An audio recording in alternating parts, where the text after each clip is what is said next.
So, hi everyone. Welcome to the first in a hopefully long series of webinars under the LA Link name, coming from the Centre of Excellence in Long-acting Therapeutics in Liverpool here in the UK.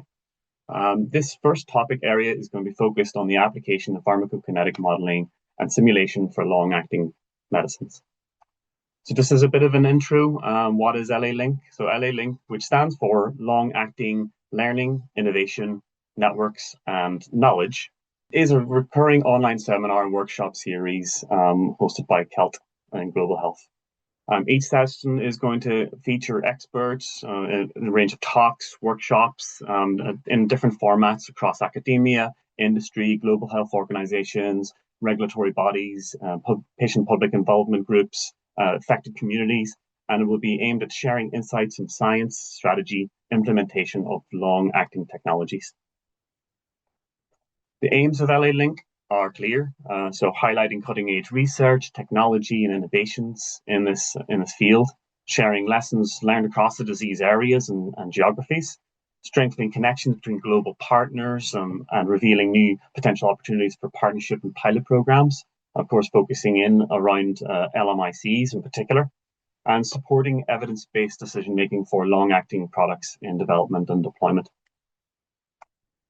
And for the agenda today, so after these introductions, we'll have a number of short talks, and after each one, we'll have a Q&A. You should be able to see at the bottom of your screen a Q&A button. If one of the co-hosts could let me know if that's not coming up, I can open up the main chat. First, after my introduction, we'll be having Dr. Francis Ojara talking about LAI using modeling and simulation-based approaches. He's a pharmacologist and pharmacometrician and lecturer at Gulu University in Uganda. Following this, we'll have Professor Rob Bies, Professor of Pharmaceutical Sciences at the University of Buffalo in New York. After this, we'll have Harshal Yangdi here at the Center of Long-acting Therapeutics, Center of Excellence, of Long-acting Therapeutics. He's a front-end software engineer focusing on the Tiarella project. And then Dr. Catia Marzolini, Associate Professor at the University of Lausanne and Basel in Switzerland. We'll have a short break, so a bit of a breather for 10-15 minutes. And then after that, we'll be having a bit of a curated Q&A. As we get the speaker starting, we absolutely recommend you fire in any questions into that chat or Q&A. And when we come to the discussion, I'll just go into that in a second, how that's going to work, and then just a little bit of a wrap up to close out the session. Just a note in terms of housekeeping rules for the session, because we have so many people joining. The session is being recorded, just to make you aware. We are going to be sharing that in case you have any technical difficulties or lose connection. That is going to be shared, and I'll detail later on where that is going to be found. Q&A should be enabled, so you'll be able to fire in questions in relation to the talks and so on. Audio and video and screen sharing for most of the participants is disabled by default, just to keep a lid on things. But later on, if you could, during the discussion section, if you would like to speak, please raise your hand with the function that can be found at the bottom of Zoom. Just click at the bottom, react, and then click on raise hand, and we'll go through. I'll try to keep a good balance between any written and spoken questions so everyone gets their turn. So I think that is the last slide for kind of introductions. So I think we can go ahead if yourself, Francis, if you'd like to start.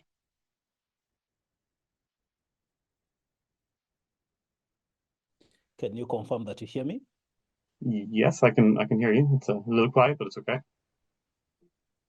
Any better? Can you confirm that you see the slides? Yes, I can. Thank you. Perfect. So you see the slides and you hear me well now, right? Yeah, that's correct. Perfect. Yeah, thanks a lot, Andy, for the introduction. And I'm really grateful for being here and the opportunity to share some of the experience with the modeling work we're doing. I'm Francis Williams Ojara. I'm a postdoctoral scientist at the Maternal and Infant Lactation Pharmacokinetic program, which is housed within the IDI. the Infectious Diseases Institute in Uganda. With some recent rebranding, we added the acronym Center of Excellency for Therapeutics Research and Engagement. So I am a postdoc within the Milk Center. My field of study and research is pharmacometrics, but I also teach pharmacology to medical students. So the outline of my presentation will cover long-acting drug delivery systems. I'll be referring to this as LADs. So that will be the first aspect will be to introduce LADs, and then the second aspect will cover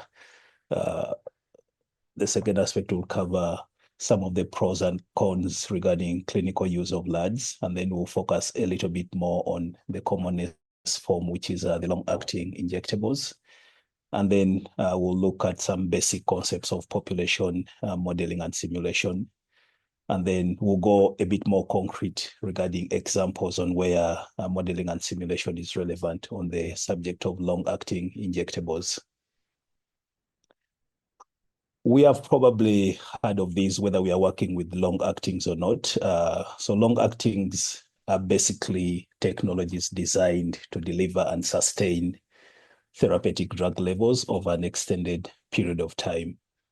And long-acting injectables currently dominate the global market of LADs, contributing the lion's share. These are a group of technologies. It's not one single form of technology, really.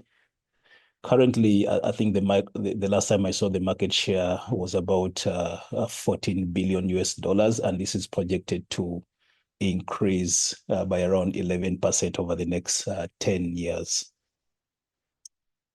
So this collection of technologies range from aqueous nanosuspensions, which have poorly soluble drugs mixed with surfactants or polymers, and these have really high drug content.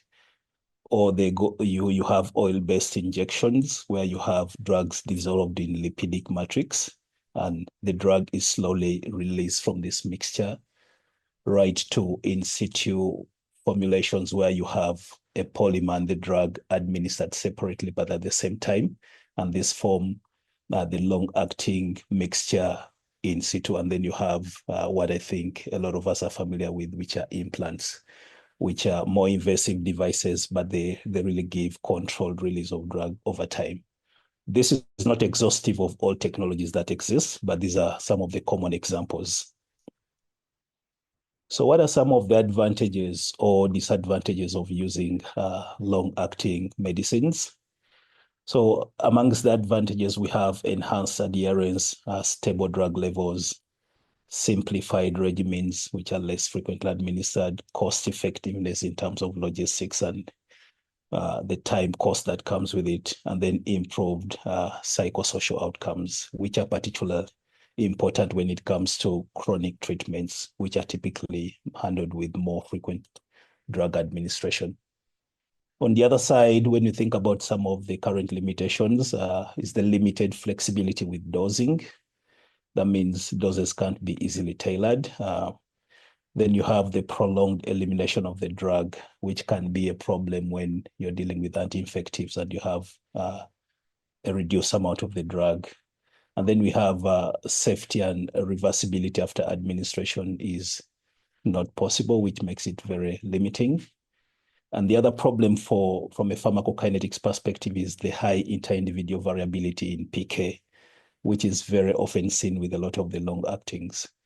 And from maybe a more low resource setting, the practicality when it comes to the way health systems are set, a lot of the low resource settings are not well equipped to actually use or implement long-actings.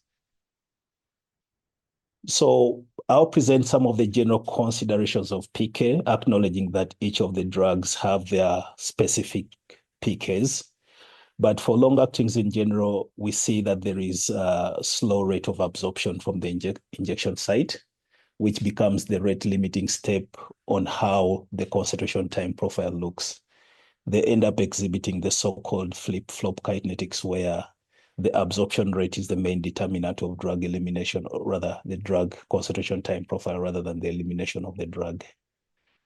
But what we know is that long-actings provide they maintain steady state. They have few peaks and troughs, and they provide a longer duration of cover. And then we also know that plasma concentrations increase over time as expected from the continuous absorption. And doses or, the concentrations can only be adjusted on subsequent dosing. And like we know for most PK products, we achieve 90% and above of the steady state concentrations after about 3 to 5 half-lives. I'm highlighting 2 examples of drugs that will be presented later on. So we have Cabotegravir and Rilpivirine, which are antiretroviral drugs.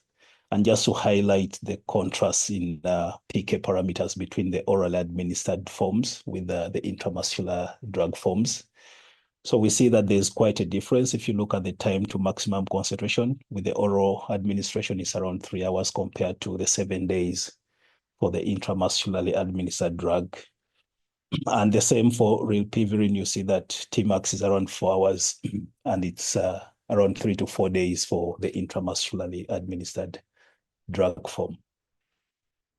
So to go a bit into the method itself, so population pharmacokinetic modeling. So this is the technique that we use a lot in a lot of our PK studies. The most common form of population pharmacokinetic modeling is the so-called nonlinear mixed effects modeling. So a nonlinear mixed effects model in its case has 3 essential components. You have the structural model component, the statistical models, and then you have the covariate model. If we take an example of a dummy data set that has 4 patients color-coded here on a concentration time axis, we see that the data is often spread and highly variable by nature. This is the nature of clinical data that we often deal with. So a nonlinear mixed effects model will, propose a mathematical model that is categorized as a structural model. And this basically describes the typical concentration time profile that is observed in the data set here captured as the black line. The statistical model has 2 components, the inter-individual variability and the intra-individual variability. So the inter-individual variability is that model that characterizes the variability within the data between individuals. In so saying, it describes how a particular individual, for example, patient 4, differs from the typical individual within this data, or how that patient differs from the rest of the patients within the data set. The intra-individual variability model characterizes how each of the individual observations is going to differ from an individual's concentration time profile.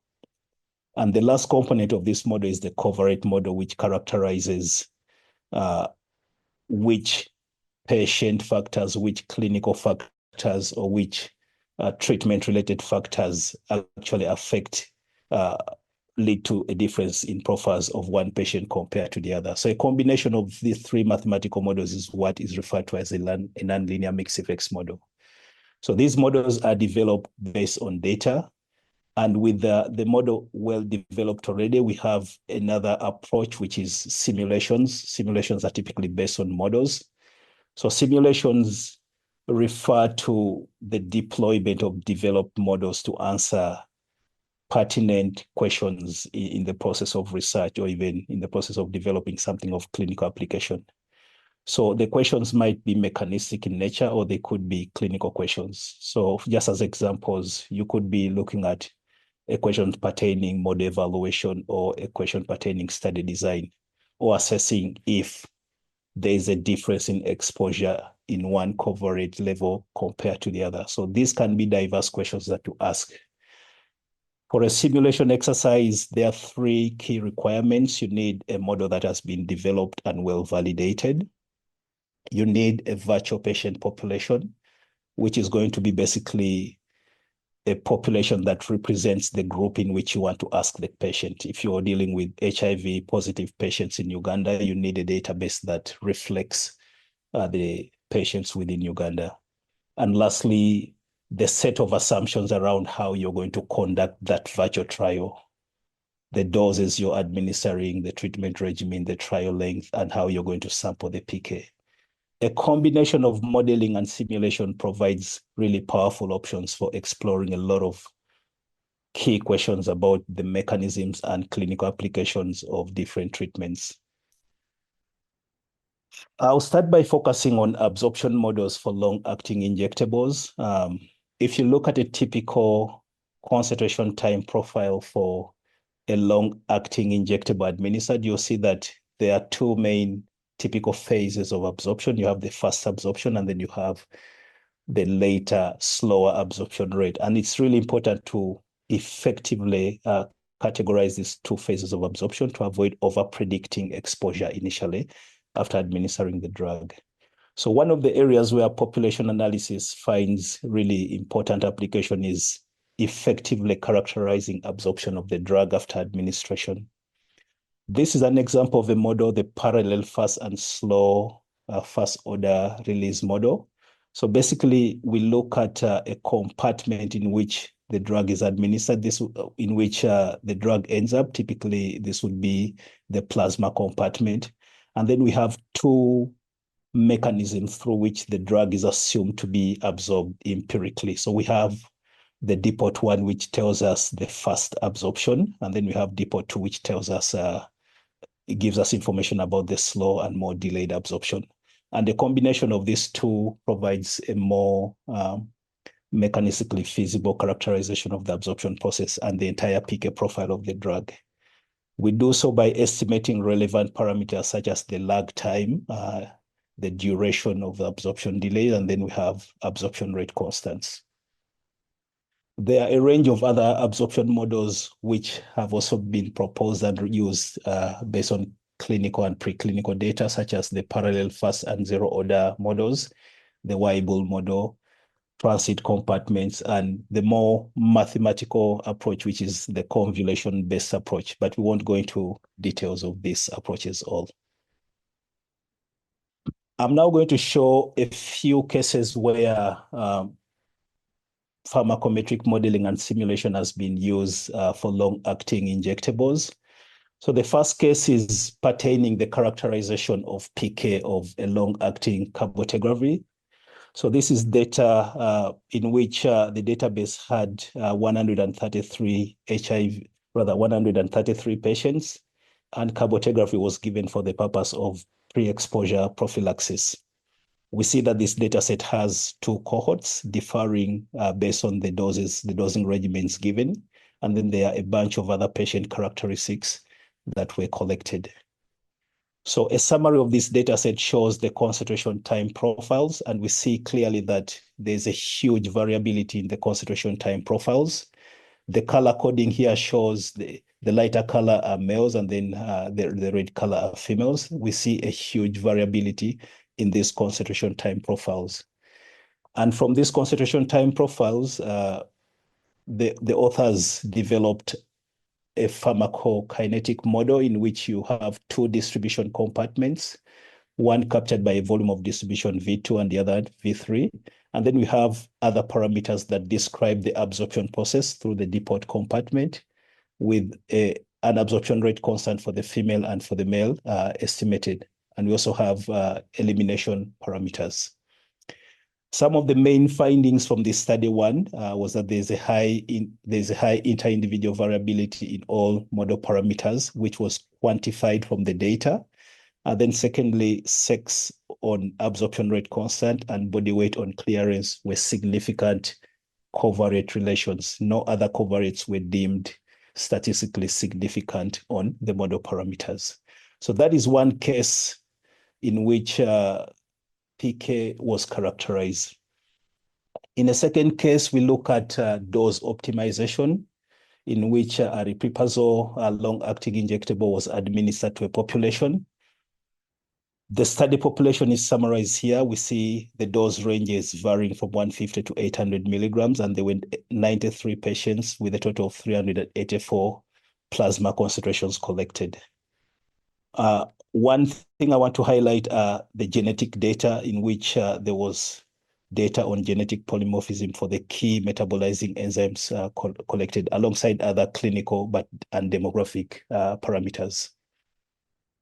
So from the study, the authors developed a model. This is a one compartmental model denoted as aripiprazole here. This is the main plasma compartment. However, they had the second compartment which captured the metabolite of aripiprazole. And one thing that you can see is that they described different elimination mechanisms, rather different metabolic clearance mechanisms here based on for the different CYP enzyme performance rates from poor metabolizers, intermediate metabolizers, and the normal metabolizers.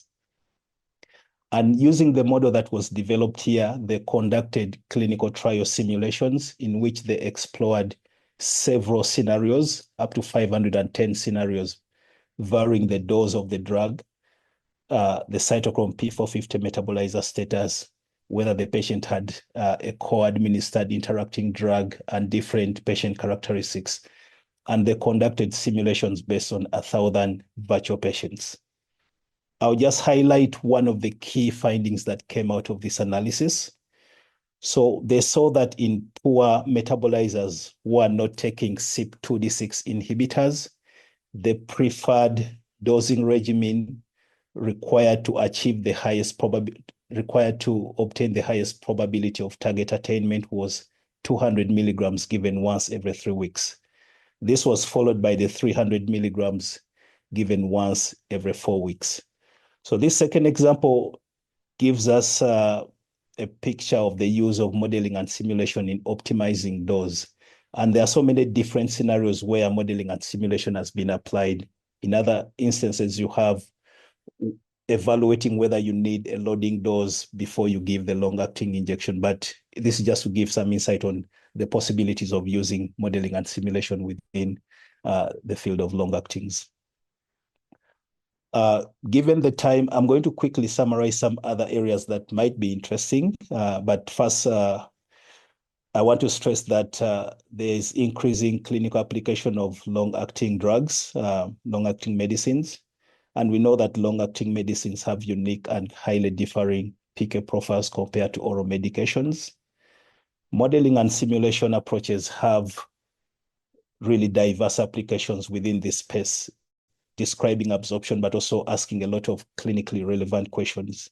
Some of the questions we've not explicitly talked about include the likes of performing model-based bioequivalence evaluation. We know that bioequivalence studies can be very complex for drugs which have extended or delayed pharmacokinetics, because you then have to monitor the patient over a very long period of time, and then that becomes logistically troublesome. But we have still other areas, including designing more efficient pharmacokinetic studies. And then, of course, what we've already seen is evaluating alternative dosing regimens, dose finding approaches, for example, moving from the preclinical to the clinical phase. So there are quite a number of applications where one may think about using modeling and simulation approaches to optimize the treatment of long-actings. I'll stop here. I know we can have an opportunity to discuss more after this, but I really send out appreciations to the entire working team that I'm part of, the PI, Professor Catriona Waitt, the different members of the Milk Center team, as well as our key stakeholders, who are the mothers and the different clinical partners that we work with, alongside all the funders of the Milk Center project. Thank you very much. I'll hand over back to you, Andy. Thanks a lot. Thank you, Francis. Just to note, if anyone would like to ask any questions, I can see one coming through just initially from Dr. Prajith. But otherwise, if you can add into the chat or the Q&A, we'll just be keeping a monitor on that. Francis, I can see a question, initial one, asking why the two compartment models don't include higher metabolizers.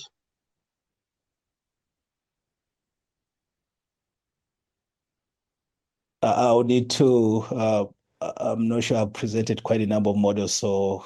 Yeah, might be specific if perhaps Prajith would be able to add a little bit more detail in terms of which, feel free to raise your hand and I can add your audio to expand on the question perhaps. And another one, when we change the type of formulation from the nanosuspension to in situ gel, where the release mechanism of drug into plasma is different, how is it perceived that the modeling would be expected to change? Can we have one fit model where the type of formulation parameters can be changed, or should we be more specific? Yeah, that's actually one of the areas where you find really important application of modeling, because change in formulation will alter the absorption parameters, and you may need a different set of parameters. At least the parameter estimates will have to change whenever you change the formulation. So yes, whenever you're moving from one formulation to the other, the data may suggest different absorption rates, and this can be estimated based on the model. Thank you very much.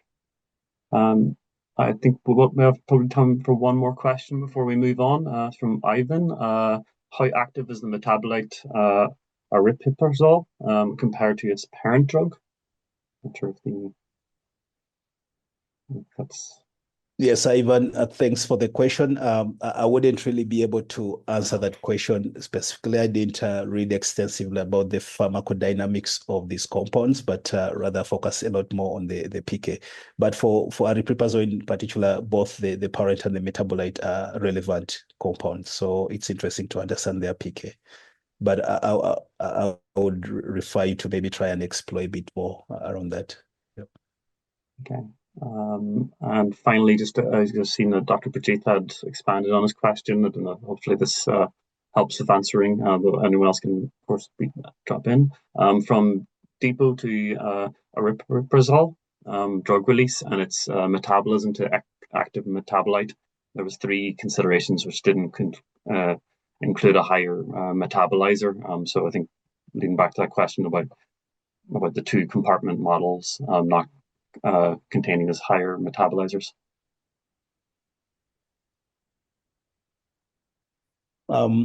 Maybe to just get a bit more specific, are you talking about the model that was developed of this data at this point? Yes, that's correct. Okay, so if I get the question correctly, why doesn't the... Okay. So the question is why the metabolites do not have a second compartment. Is that what the question is? I believe so. Or if I might jump in, I don't know if this is a little presumptuous, Dr. Prajith, but are you speaking about an ultra rapid metabolizer that you think is not represented in this model?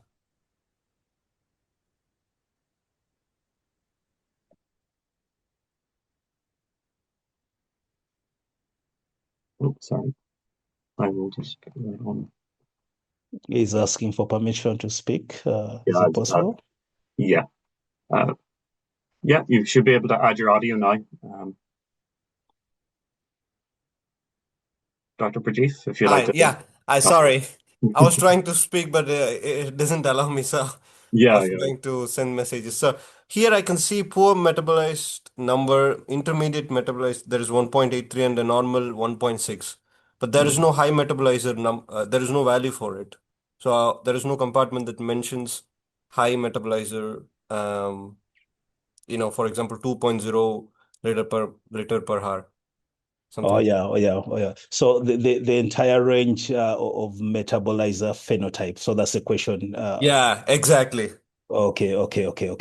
I'll need to try and dive a bit deep into this literature, but I only extracted the model that they developed and how they presented it, and that's what I'm sharing really. All So right, now I understand. I might not have asked so many questions, but it's a valid question. We need the entire spectrum from poor to high metabolizers. Yeah, that's the reason I Yes. was like, okay, somewhere something is missing. So yeah, thanks for I that. don't want to assume that the data set never had, All right. extensive metabolizers. I don't want to assume that, but it's a possibility. So yeah, let me look also into one that needs as to well. one needs to be sure about how they exactly did the categorization of poor versus intermediate High versus metabolizer, normal. yeah. That would also be a relevant question perhaps. But thanks, I understand the question. Yeah, thank you so much. Yeah.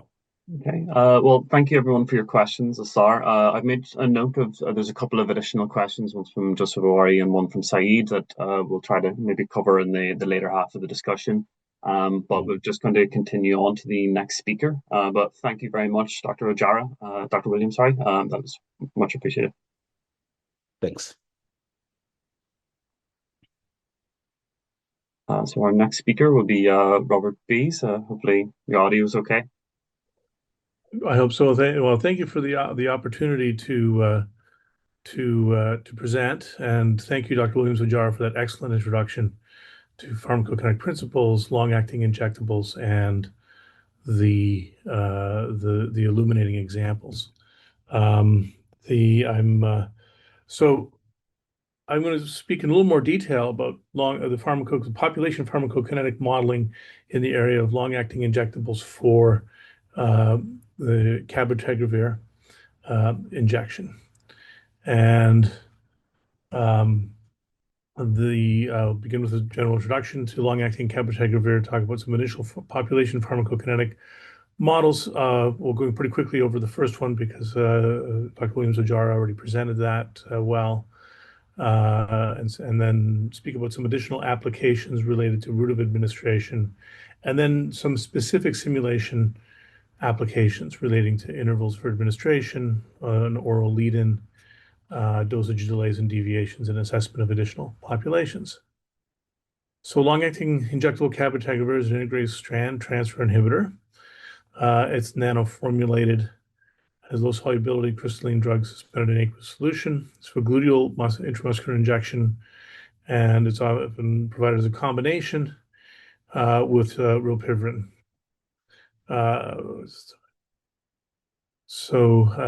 It's been effective as this combination and is approved for adults and adolescents weighing more than 35 kilograms who are virologically suppressed and already on a stable antiretroviral regimen with no known or suspected resistance to either cabotegravir or rilpivirine, and is given typically every 4-week or every 8-week dosage intervals.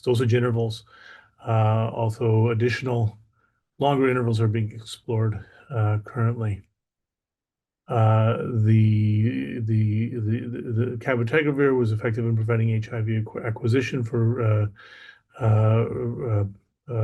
adults and adolescents again, and was shown to be superior to the oral FTC TDF in men who have sex with men, transgender women, and cisgender women.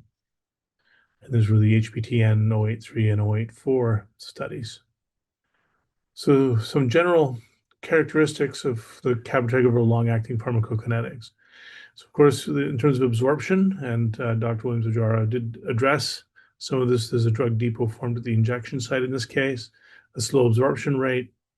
A thicker adipose layer at the injection site might lead to a slower absorption, and it's a substrate of PGB and BCRP, and there's quite a lot of variability here. And there's a couple of papers there that you can look at the bottom, especially the Euchre, where they used actually guided injections and still had really quite substantial variability in the nature of that depot.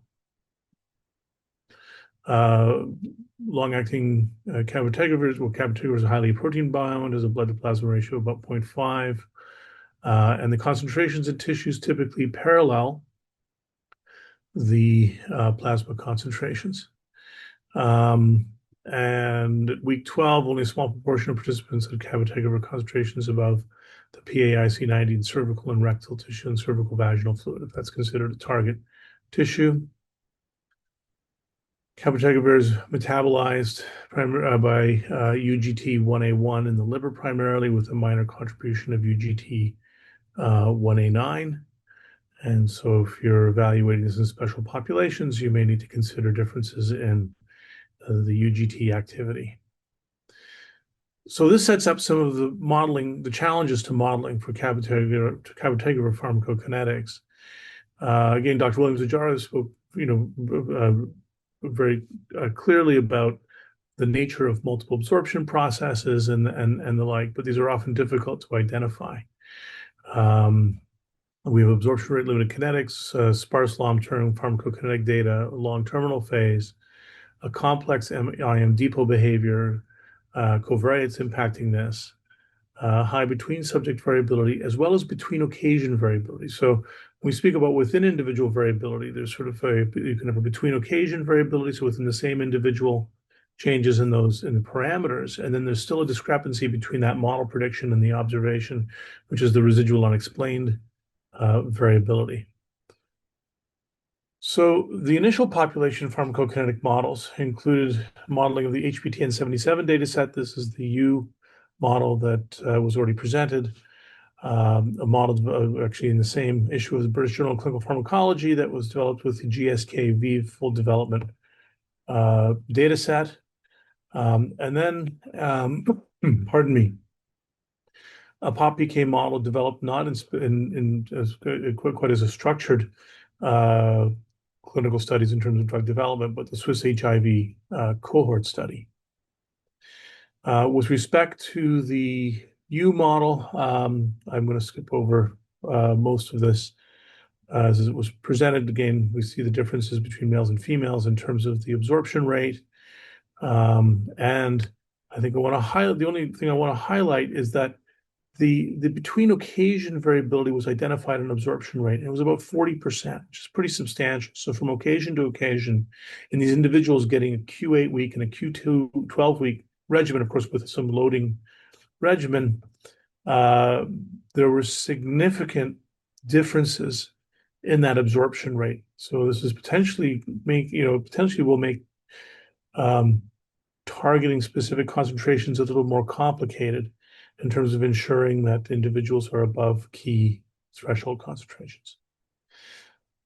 So the model developed by the GSK-V group, Keelong Han, also published in 2002, pooled, again, was a two-compartment model with clearance. They modeled oral Cabotegravir and the long-acting IM depot at the same time. This was in adults. They had 16 clinical studies for model development. So 1,647 individuals and almost 24,000 plasma concentrations. So this was an enormous data set. And they reserved one of the studies for external validation, the Atlas II study. This is 647 individuals with over 5,000 concentration measurements.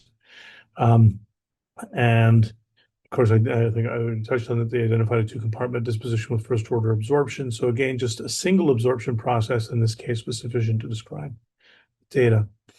So what were the differences between this and the other model that was developed by you on a subset of this data, the HPTN77 data? One of the first things you may notice is that the absorption rate in males was somewhat higher, was about 40% higher in this group. And for females, you had about a 51% reduction in that absorption rate, bring that down to 0.0035, which is actually quite close to what was estimated by you et al. So again, sex difference there, plus significant covariates were identified in terms of body weight on clearance, Q, V1, V2 using allometric scaling, sex, and BMI on the absorption rate. So BMI did not enter into the U model, and a split on the needle length and Ka effect, and an effect of smoking on clearance, which I thought was rather interesting in that I wasn't anticipating that the UGTs would be affected by smoking the same way. What we show here are Cabotegravir plasma concentrations. So you see the oral lead in here, and then the loading dose here, and then of 600 milligrams at 2 hours up to the last oral dose, and then the long-acting, and you can see that we're well above the PAIC90, and even if you were to draw a virtual line here for the 4x PAIC90, those concentrations are well above in terms of the 90% prediction interval.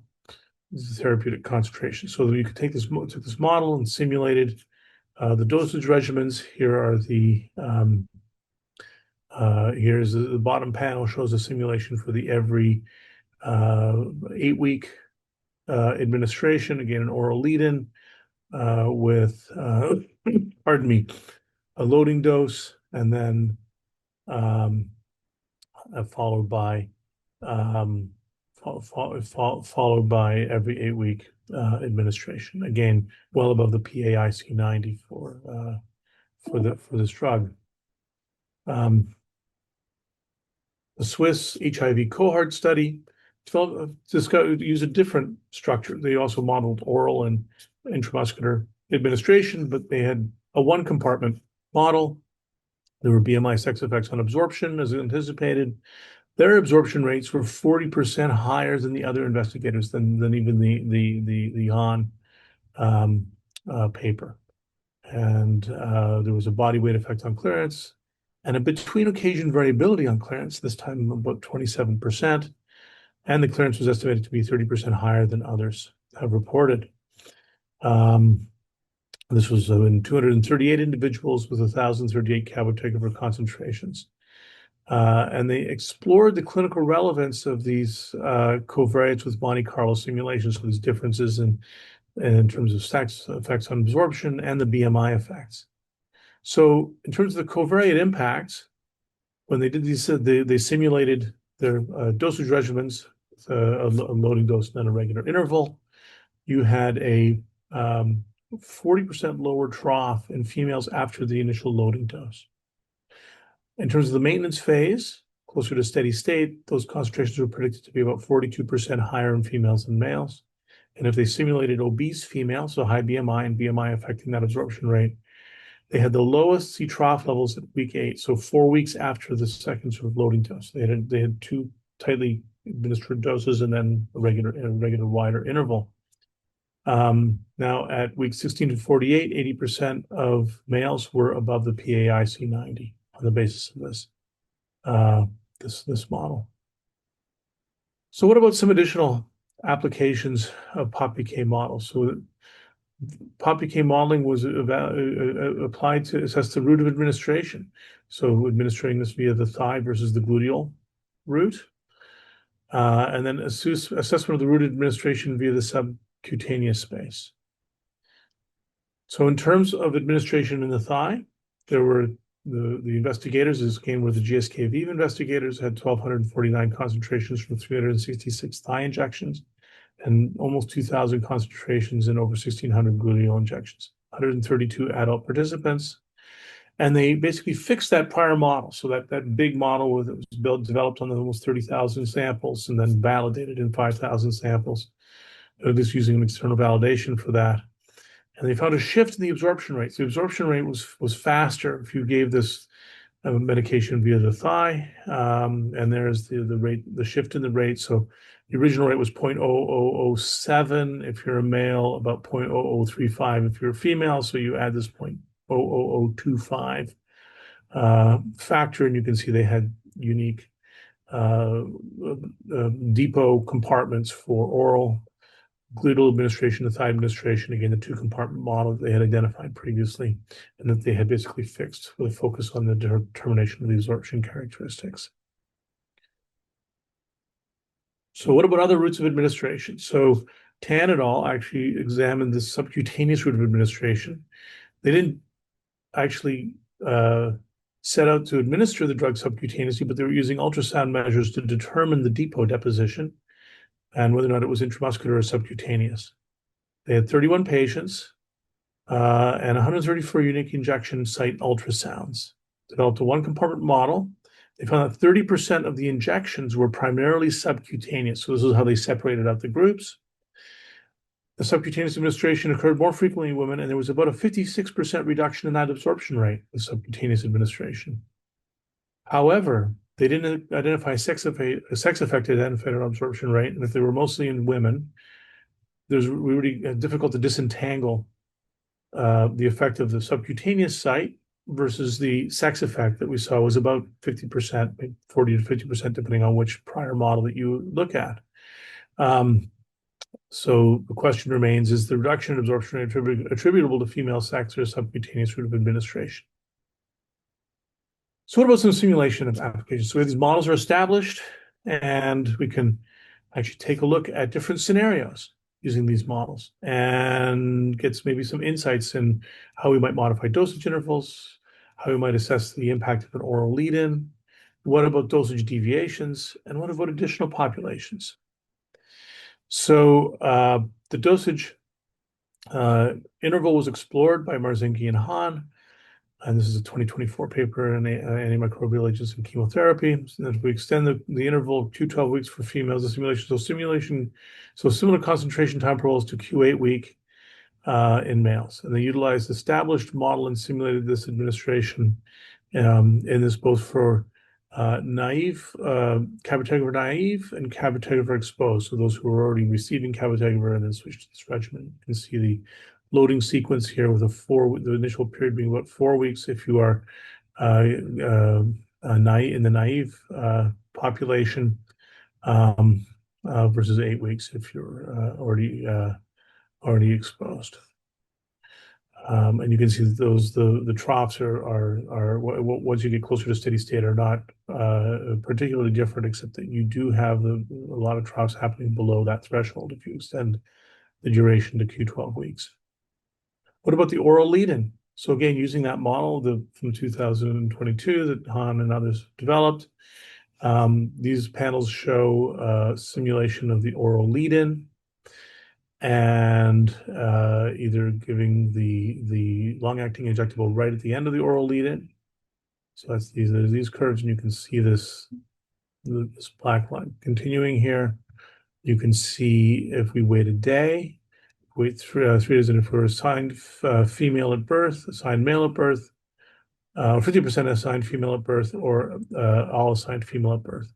These upswing blue lines represent just administering without an oral lead-in the long-acting injectable. And you can see the concentrations are achieved quite quickly and are really tracking with the long-acting injectable administered after oral lead-in with or without the oral lead-in in these populations.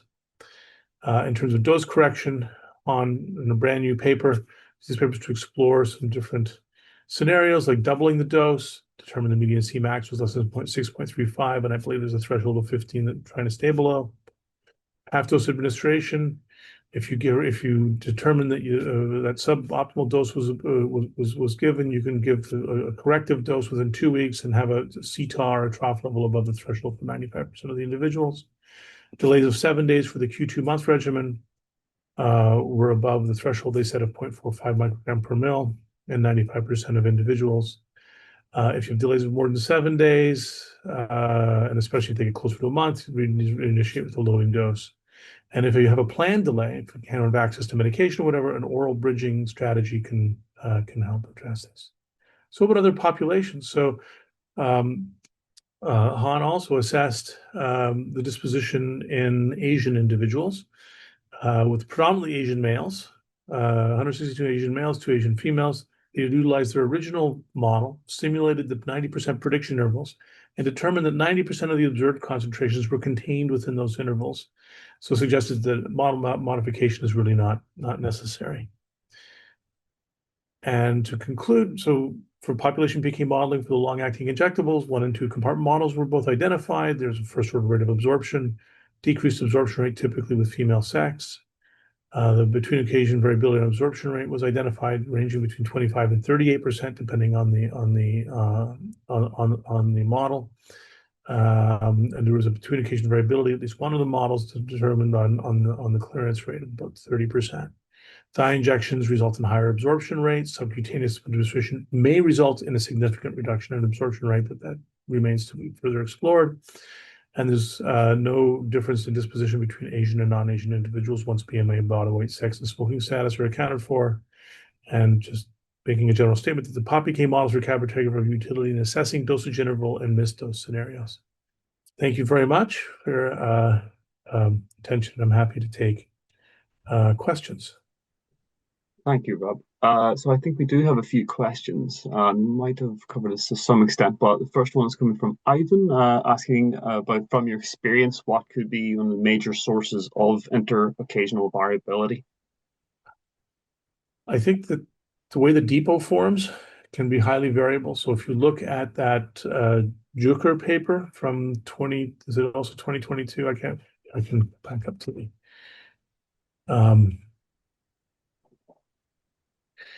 so this is Juker paper 2022, that these depots form in a different way, and that can be even within the same individual from occasion to occasion.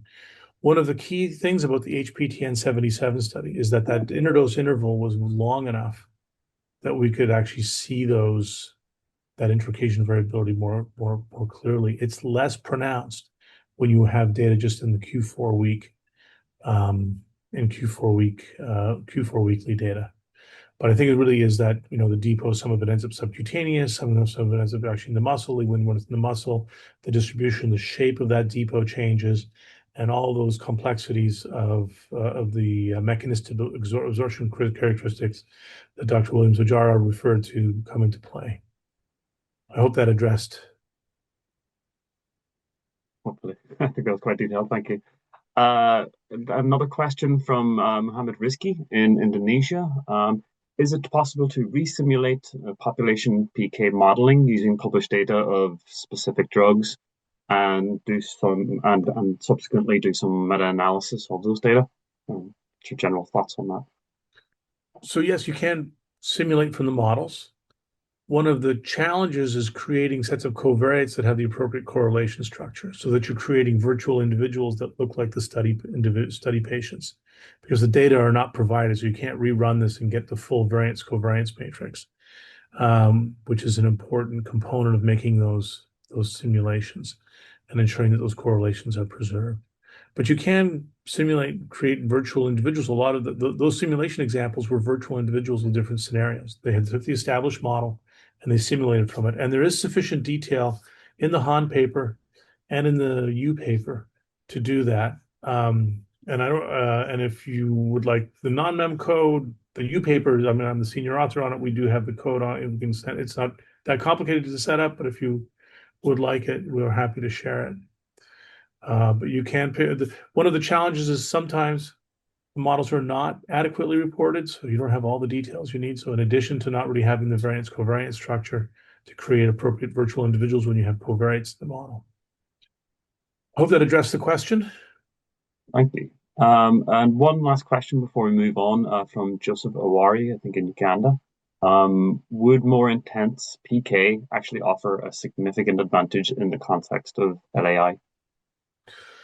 Well, if you want to get at more of the absorption characteristics and being able to identify those fast and slow or other sort of models, Weibull and other types of models, that those early phases are quite that would be quite important to capture that.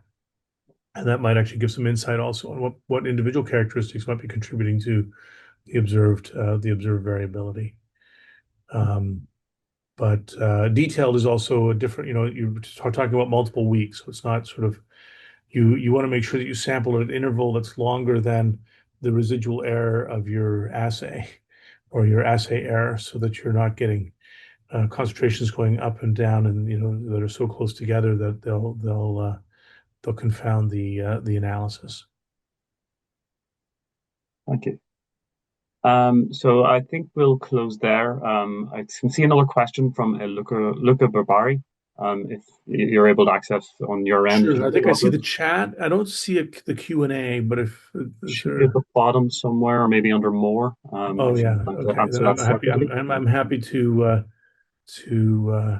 Yes, I have it here. So I'll try to respond to those questions directly. Thank you very much for your attention and this opportunity to present. Much appreciated. Thank you, Rob. So moving forward, our next speaker will be Harshal Hatyandi from the Center of Excellence here in Liverpool in Long-acting Therapeutics. Harshal, hopefully you're able to add your audio and yeah, fantastic. Hi everyone. I thank everyone, especially Andy to let me present this demo. So I was working on TRLR for the last year, and there was already a version present for TRLR, and we just were working on making it more user-friendly and more accessible. So I'll just be presenting my slides.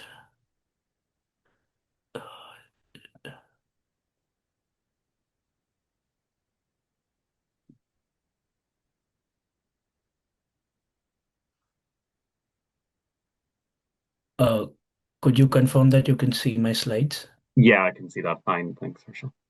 Cool.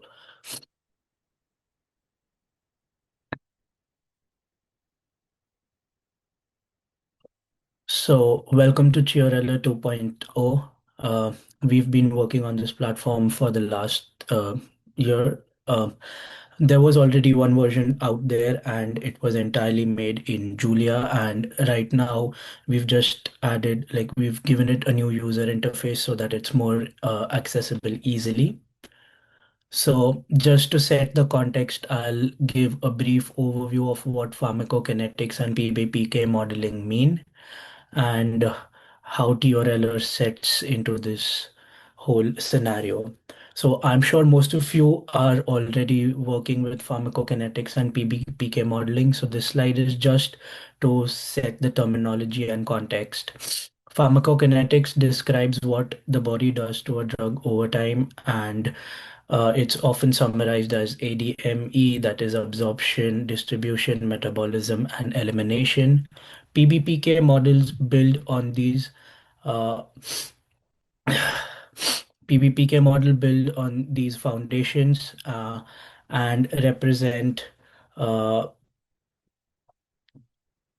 these processes mechanistically and modeling individual organisms, modeling individual organs and tissues using physiological parameters rather than purely empirical fits.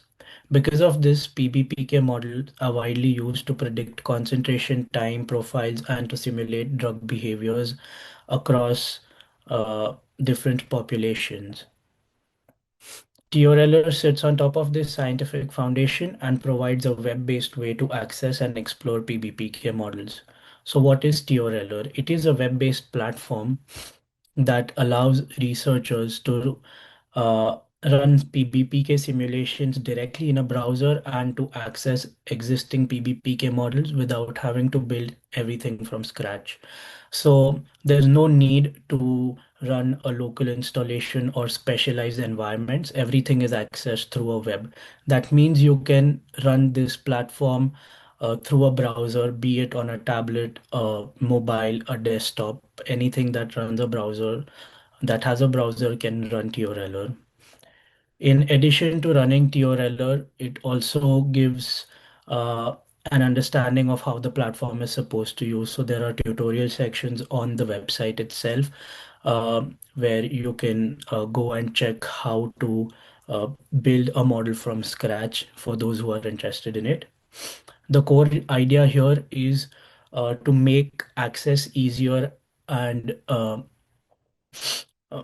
basically just improve user accessibility. And that brings me to why TRLR was designed this way. So the problem with existing softwares is that you require a local machine installation. That is, you'll have to install those software on your own machine. That means either your machine will have to be really powerful or you'll have to deal with licensing fees and things like those. And if your machine is powerful, the setup could be time consuming. And even if you're not limited by computational power, you'll be limited by complex user interface. So TRLR gives a solution to these problems. It is web-based, as said earlier. You can access it over the internet. Any any devices any devices that run a browser can run TRLR. It is available 24/7, runs on any machine with a browser.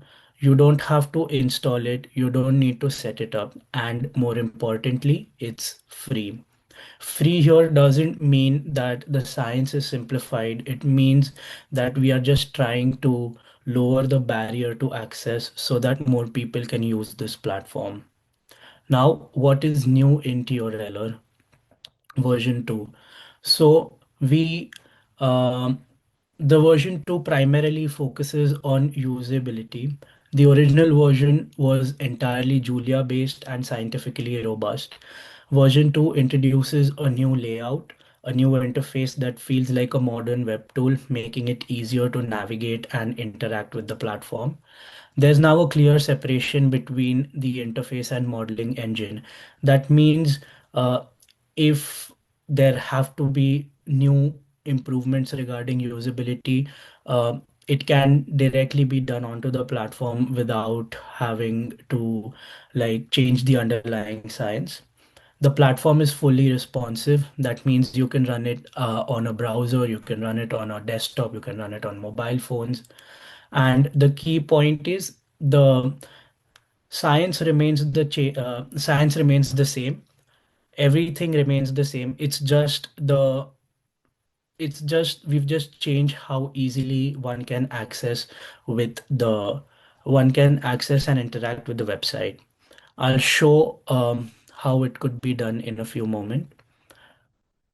So in the demo, I'd be giving you a quick walkthrough of the TRLR interface.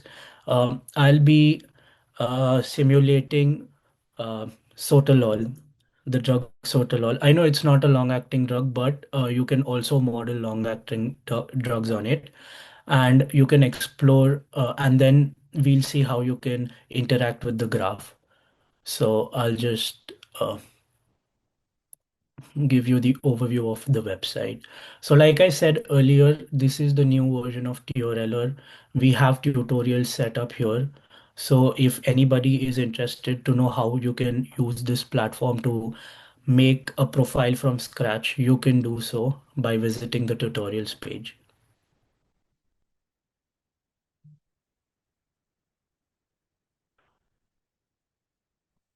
So this page you can see here, this is the main part of the application where you can where you can create your drug profiles. We have a preloaded set of profiles as well, but you can also create things from scratch. Uh, so right now I'll just create a simulation for sotalol. The study was done in the year 1976. Uh, uh, on the population of 25 to 53 years of age, and around 100 people were present in the study. The dose of administration was IV. Then you can change the molecular weight, the log P concentration, the property.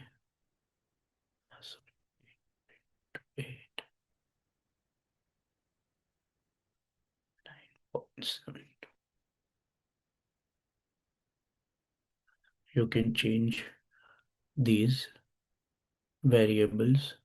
The clearance rate was 7.875, and I'd be simulating for a 20 mg dose in a single day without any repeats for 25 hours. So when you click on simulate, you get this graph. You can upload your observed data here.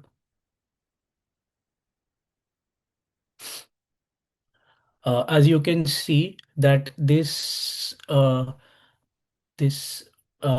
graph, the resulting graph, it does not exactly fit the observed data properly.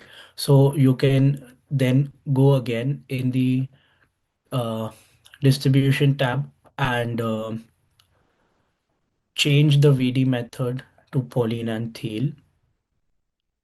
So now if you see, the observed profile fits a bit better, but I think it could be done better by reducing the clearance scalar to zero point 0.8. And now you can see that um, the observed data that is present and the simulation uh, has fitted the data more or less correctly. So you can use this platform to simulate long-acting drugs as well. Like I said, it's fully responsive, so you can access it on a tablet, you can access it on a phone, and it will all still run. So you can run it in irrespective of the device you use.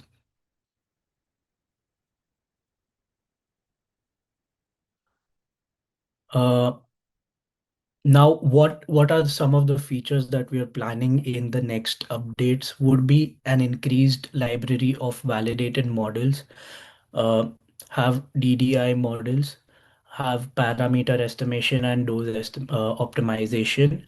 We are planning to include additional species like dogs, rabbits, monkeys.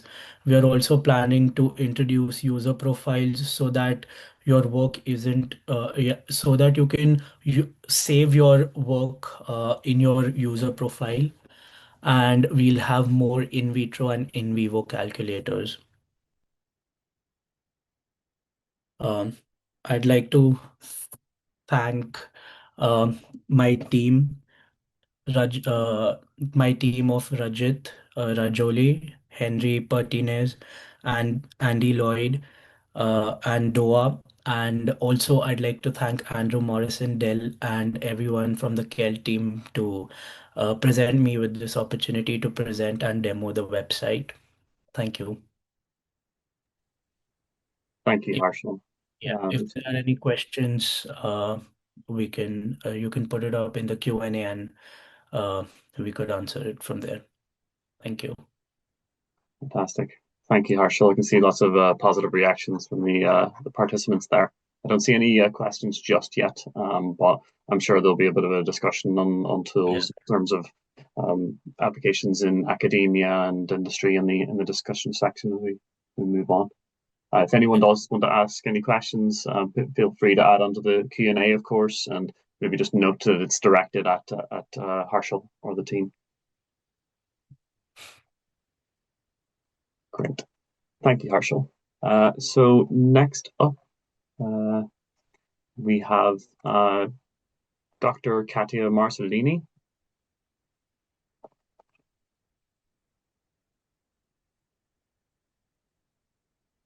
I'm hoping is able to add her audio. I might have dropped out. I've just tried to make you a co-host again, Catia. Yeah, now I can. Sorry, I was a bit panicked that I could not enter anymore. Yeah, that'll be my fault. I'm sorry. Or if the connection redid itself. I can see your presentation coming through there and can hear you clearly. Can you see my presentation okay? Yes, I can. Yeah. Thank you. So yeah, first of all, I would like to thank you all for inviting me to present some of the work that we did and for which we applied PBPK modeling to simulate long-acting cabotegravir and rilpivirine pharmacokinetics in special population and drug-drug interaction. I'm the fourth one to speak, so I apologize. There will be some repeats, hopefully not too much. And also I wanted to come a little bit a step backwards, and for the PBPK modeling, so it's great. We have seen the wonderful platform that you developed at CELT, but I wanted to show you a bit what is behind the scene and what is needed to do when you want actually to answer unknown clinical scenario using PBPK modeling. So you will see that there is different steps and which can be quite time consuming. So just as a little background, so as you know, antiretroviral therapy has greatly improved over the years. So we went from very complex regimen with a high pill burden, multiple daily dosing and toxicities, to highly effective single pill regimen with good tolerability. So that was already a great achievement. But the issue is that, HIV infection is a chronic disease, which implies that you have to take this daily pill once a day and for the rest of lifelong. So in 2020, there has been a major milestone with the approval of the first long-acting intramuscular antiretroviral treatment combining cabotegravir and rilpivirine, which are administered every other month. So as we have seen, cabotegravir and rilpivirine are injected in the gluteal muscle, where they create a depot from which the drugs are released slowly. This agent we have seen have a flip-flop kinetics, whereby the rate of absorption is slower than the rate of elimination. Which leads to very long elimination half-life we have seen of several weeks. So you can imagine that given this very long elimination half-life, this will make the conduct of clinical trials very challenging. So when the drugs were put on the market, there were actually a lot of several clinical gaps related to their use. So for instance, there was no studies that evaluated the pharmacokinetic in special populations, such for instance in elderly or obese individuals. So it was unclear whether the standard dose, which is to administer these drugs every 8 weeks, every other month, would actually provide sufficient drug exposure. Also, the very long elimination half-life, as you can imagine, will make the conduct of drug-drug interaction studies very challenging. And indeed, when these drugs were put on the market, there was no drug-drug interaction studies that have been done with the injectable intramuscular formulation. Available data on drug-drug interaction studies were for the oral form, as you know, we have seen in the early days. The recommendation is, to use a lead-in oral administration of this agent to make sure that they are well tolerated. Now, further along the line, we have seen that the oral lead-in is not absolutely necessary. So I thank Professor Bies for actually citing the population pharmacokinetic analysis of POL12. So I'm based in the clinical pharmacology in Lausanne, and we have a strong service on therapeutic drug monitoring. So POL12, during his PhD, launched a clinical trial where he performed therapeutic drug monitoring prospectively for individuals that are enrolled in the Swiss HIV cohort. And he analyzed the data using a population pharmacokinetic analysis. And he had actually a sufficient number of female and male. So what he could do is, build the model, and then he found actually could analyze and demonstrate that there are gender differences in the pharmacokinetic of this agent. So as mentioned before, female have a lower absorption rate, so which will result in a lower initial concentration, but with time the female have a higher concentration during the maintenance phase. So POP-PK models are actually, as they are derived from and fitted to observe pharmacokinetic data. So this approach allows basically to predict clinical scenarios that are covered by the data. But when he did actually his study, he had almost no elderly individuals and very few obese individuals or individuals with a level of obesity that was not that severe. So there was still a gap on the pharmacokinetic in elderly or severely obese individuals. And in this, to address this question, then it's preferable to use PBPK modeling, as this approach is built on mechanistic insight and consequently allows to predict the pharmacokinetic for unknown clinical scenario of interest. And this is what we did. Just as a short reminder, PBPK modeling so allows to describe the absorption, distribution, metabolism, and elimination of drugs in a physiologically relevant compartment structure. The PBPK model is composed of a model structure, but is also composed of the physiological parameters that characterize a given population, like body weight, organ tissue weight, cardiac outputs, and so on and so forth. And it is also composed of drug parameters that characterize a given drugs. And then you can actually set up a trial design that will be applied to the PBPK model to simulate the drug pharmacokinetic. Importantly, the PBPK model has to undergo several verification steps to ensure that the prediction of the unknown clinical scenario, that the one that interests you in the end, are reliable.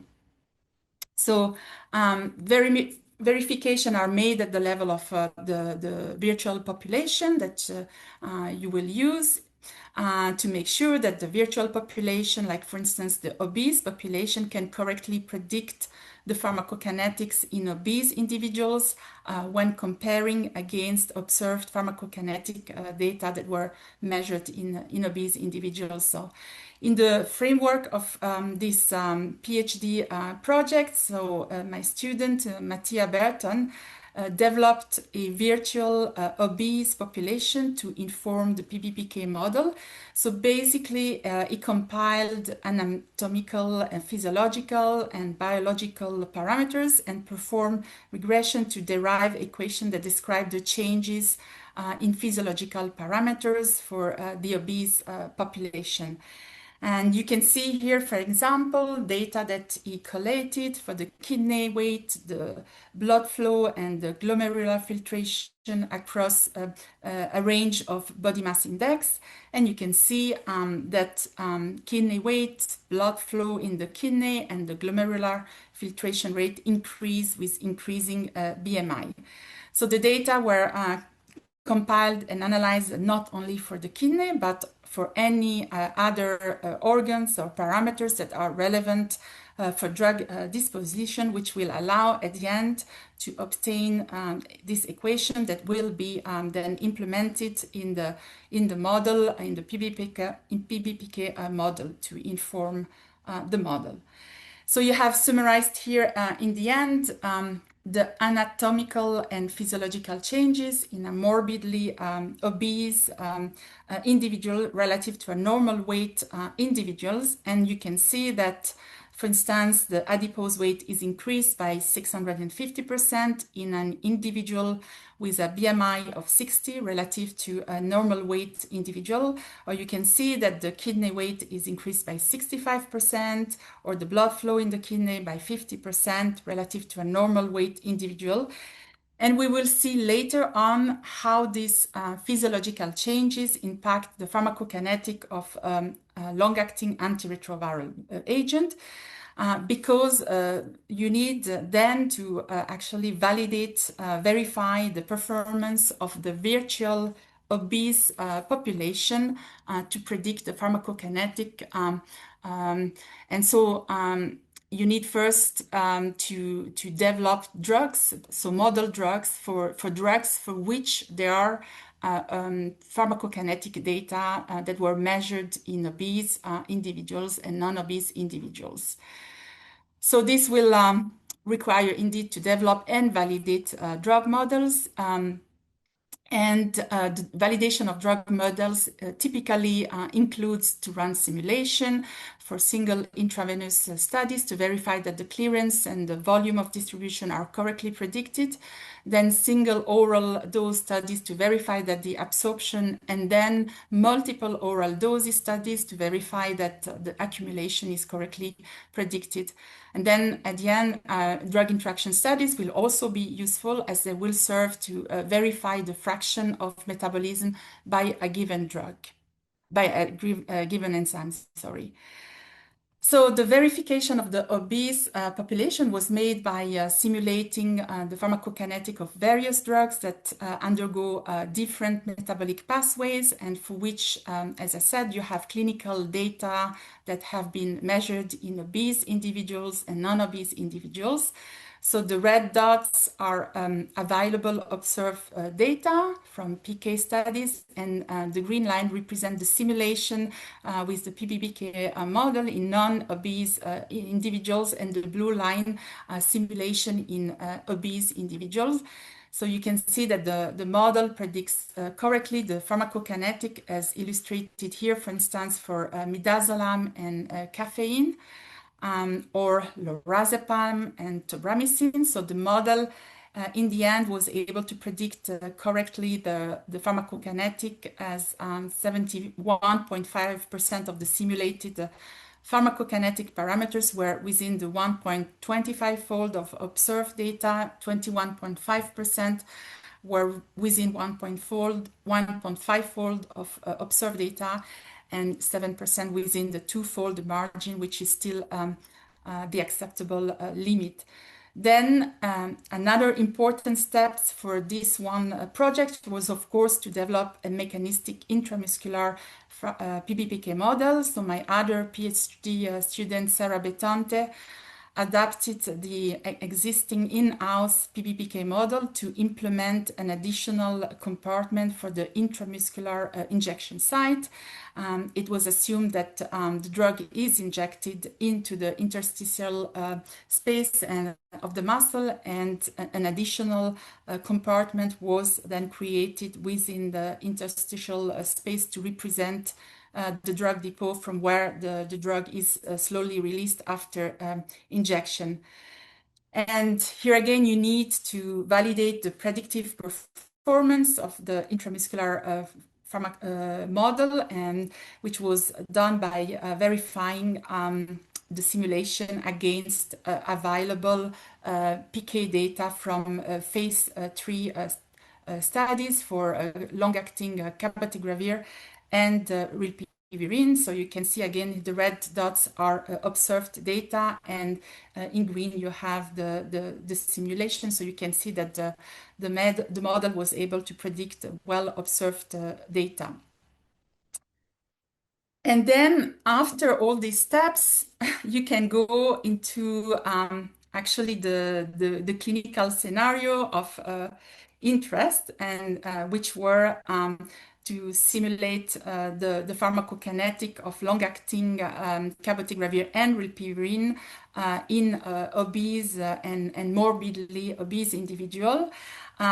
So the developed obese virtual population was used to inform the intramuscular pharmacokinetic model, and you have represented here the fold change in the C trough and the AUC of cabotegravir and rilpivirine administered every other month for various BMI categories relative to normal weight. And you can see that morbidly obese individuals were predicted to have a significant reduction in the C trough and exposure above a BMI of 35 for cabotegravir, and above a BMI of 40 for rilpivirine. The simulation also demonstrated that a significant proportion of morbidly obese individuals are predicted to have both cabotegravir and rilpivirine trough concentration below the target concentration, which in this case were the fourfold protein adjusted IC90. So this is the target concentration that we used throughout all this simulation, but you have to know that there is still a lot of debate in the field about whether or not we should consider this target or different target that have been established by notably French pharmacologists. But this is another topic. So basically, so there were a fair amount of individuals that were below this target with the bi-monthly administration, but less so with the monthly administration of this agent. So based on this simulation, it would be recommended therapeutic drug monitoring is advised to guide dosing interval adjustment, particularly in morbidly obese individuals, as they may require a shortening of the dosing interval. And then another specific particular population of great interest in the HIV, and this is thanks to effective treatment, which have led to a increase in the life expectancy. So we have a growing proportion of people living with HIV that are aging. So we were interested also to simulate the pharmacokinetic in elderly individuals. So we previously developed and validated an elderly virtual population, which we could use to simulate the pharmacokinetic in elderly individuals using the intramuscular PBPK model. So we simulated the pharmacokinetic of long-acting cabotegravir and rilpivirine in 20 to 50-year-old individuals, 50 to 65-year-old, and 65 to 85-year-old individual. And we could show that aging results in a modest increase in cabotegravir and rilpivirine drug exposure that does not warrant dose adjustment. This agent have quite a good tolerability.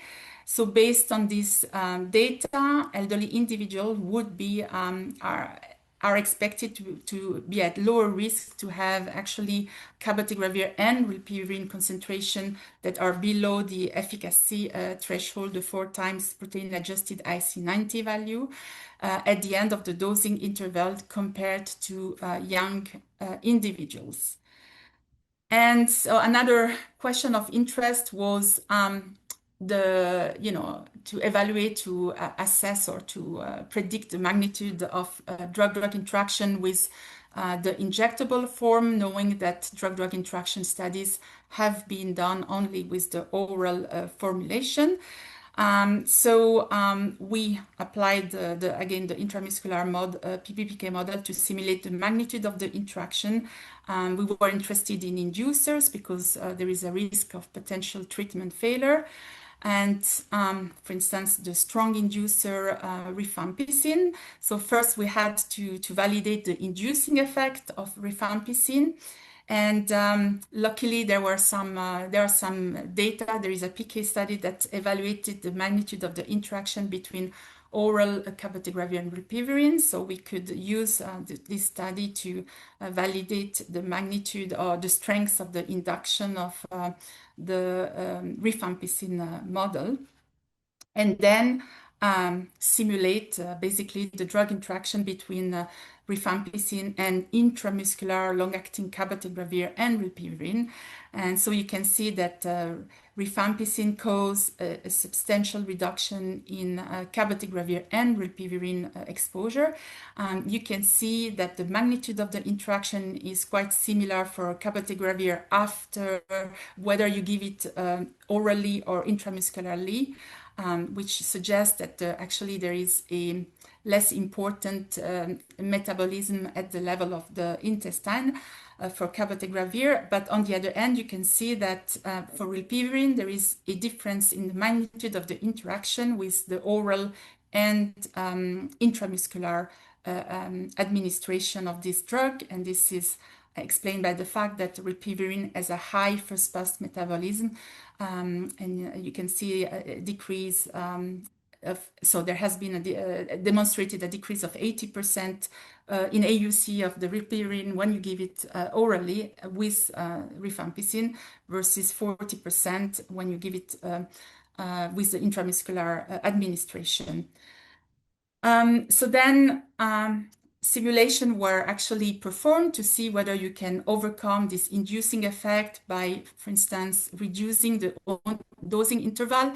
Increasing the dose was a strategy that was not considered because, well, you have to take into account that you have to inject already a certain amount of this, a certain volume of these drugs in the muscle. It can be quite painful. So increasing the dose would have been perhaps a less comfortable, let's say, solution. So we really looked at another strategy, which was to reduce the dosing interval. So here you have the result of the simulation that demonstrated that the interaction with a strong inducer is actually not manageable by shortening the dosing interval. If we look at the cabotegravir drug-drug interaction, rifampicin is estimated to reduce the cabotegravir exposure and C-trough by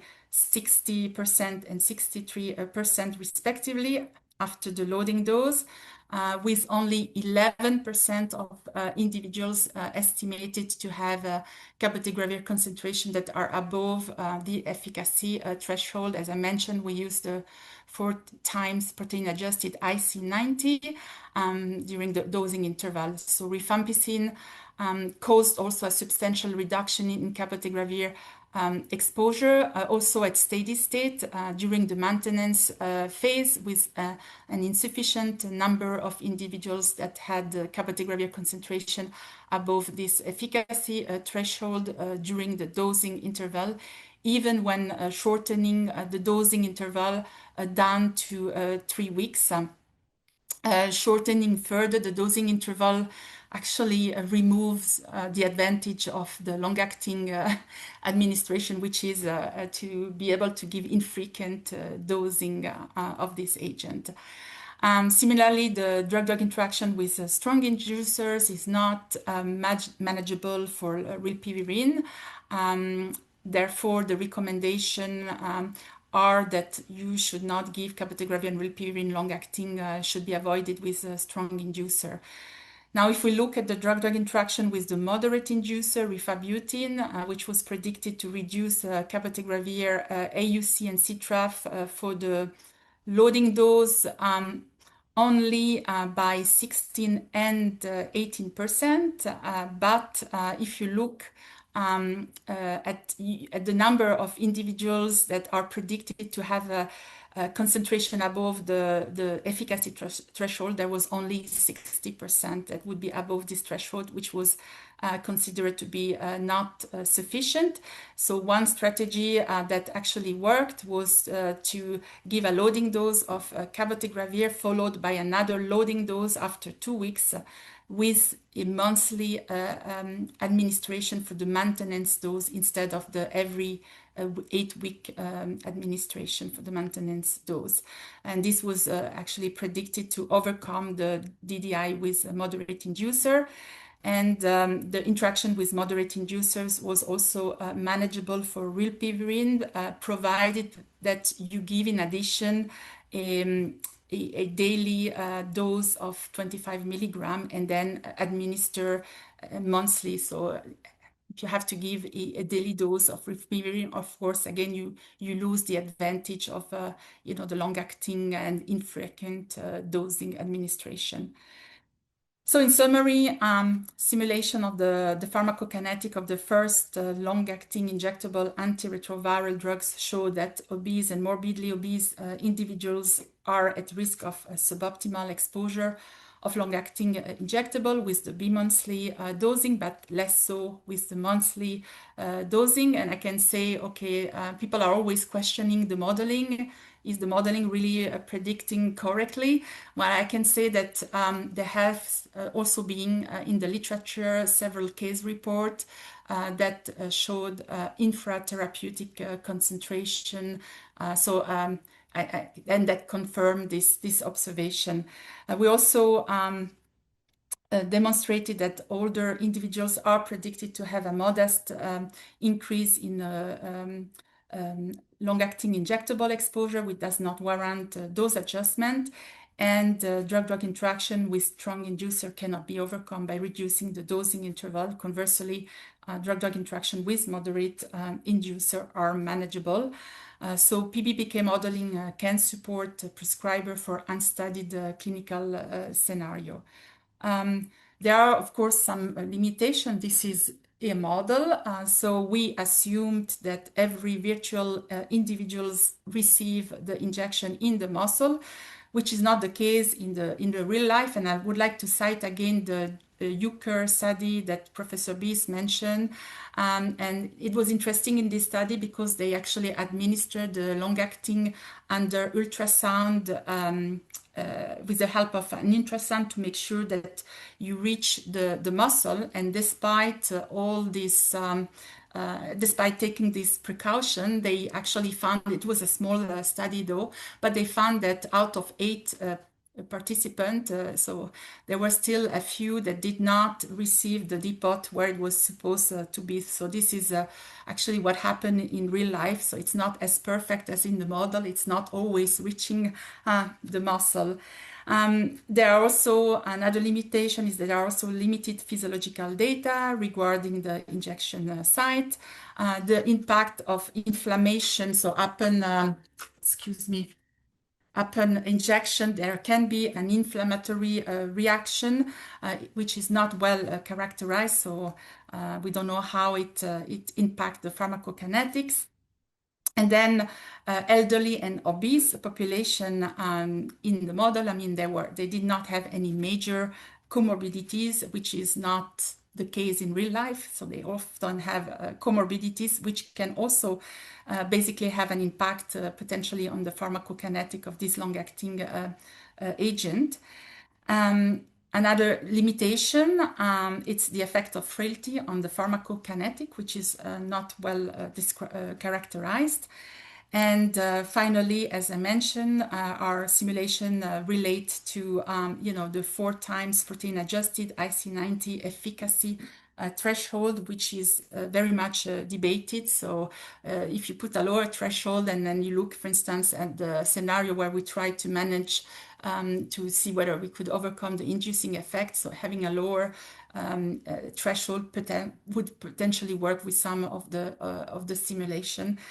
And I would like to thank you for your attention, and I would like also to thank my my PhD students who are not PhD students. They pass, and they are doctors now. So Mattia Berton and Sarah Betante for the modeling, so the simulation, the development of the intramuscular model virtual population. All the merit goes to them, and I like also to thank Dr. Paul Twell, who he did the population pharmacokinetic analysis. And thank you very much for your attention. Thank you very much, Dr. Marzolini. That was fantastic and a real insight into special populations on foreseen kind of clinical scenarios. I don't think we've got any immediate questions popping up in response just yet. But I would like to definitely express my thanks, and we'll continue on, I think, on points of this discussion in the next part of the discussion. So I'd just like to let everyone know we're just going to have a bit of a short pause for the next 15 minutes, just to allow people to have a bit of a break after all the talk so far, and then we'll be continuing on with a bit of a thematic discussion on some of these general points. And I know there's been some ongoing questions on Tiarella. I'm sure people have some budding questions on that also. So I'm just going to put a background on, just a note about the pause, and I won't be ending the call, but I'll just restart the audio again whenever we get moving again. So that's in around just over 10 minutes. So still have a good number of people still online, I can see. So it's been fantastic. I think we've got some really fantastic speakers so far. We've covered aspects of pharmacokinetic analysis of long-acting across varied populations and utilizing varied models and modeling approaches. We've seen a great modeling and open source and free to access tool with Tiarella. We've had a discussion on unknown clinical scenarios and special populations, such as elderly and obesity, elderliness and obesity in long-acting aspects when utilizing virtual populations in long-acting, and some of the research around that. And I think it's been really interesting so far. We had some fantastic questions as well. I think there'll probably be some ongoing discussion. I just wanted to note as we move into this discussion, if people would like to ask questions or answer or put on their audio, please use the button at the bottom of the screen to raise your hand using the react and then the raise hand button, and I'll be able to open your audio and make you a co-host so you can answer questions or raise things or just add to the discussion. Just to get us kind of started, I did have a initial question, I think maybe towards Dr. Francis Williams Ojara, if you're able to hear me okay. I was wondering what kind of capabilities and data need to exist in LMIC institutions in particular for modeling in your thoughts, coming, I guess, from Uganda, to genuinely support kind of local decision making and kind of clinical impact. Yeah, thanks a lot. Thanks a lot. What you typically see in, I'll speak from the perspective of sub-Saharan Africa, and I think we have a representative picture, is that a lot of the new technologies often take a while to be introduced and adopted within the system. So with regards to long-actings in general, it is still slow. So we've had, I think within the last 2 years, the ministry has brought on board at least one long-acting antiretroviral drug. But in terms of data, there's still scarcity really. There isn't much data available, but we have now at the IDI, we have some studies that are ongoing. And I think the capabilities there, we've recently discussed the bioanalytics aspect of methods which are being developed. So the capability within the institution is definitely there.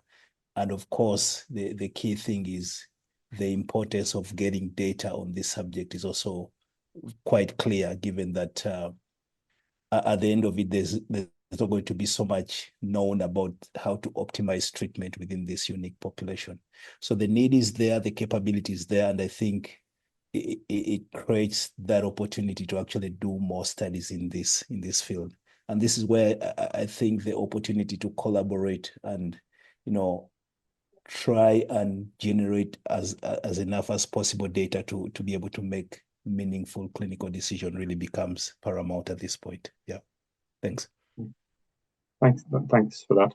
I think that kind of passes on quite well in terms of another question I had towards Catia, Dr. Marzolini, sorry.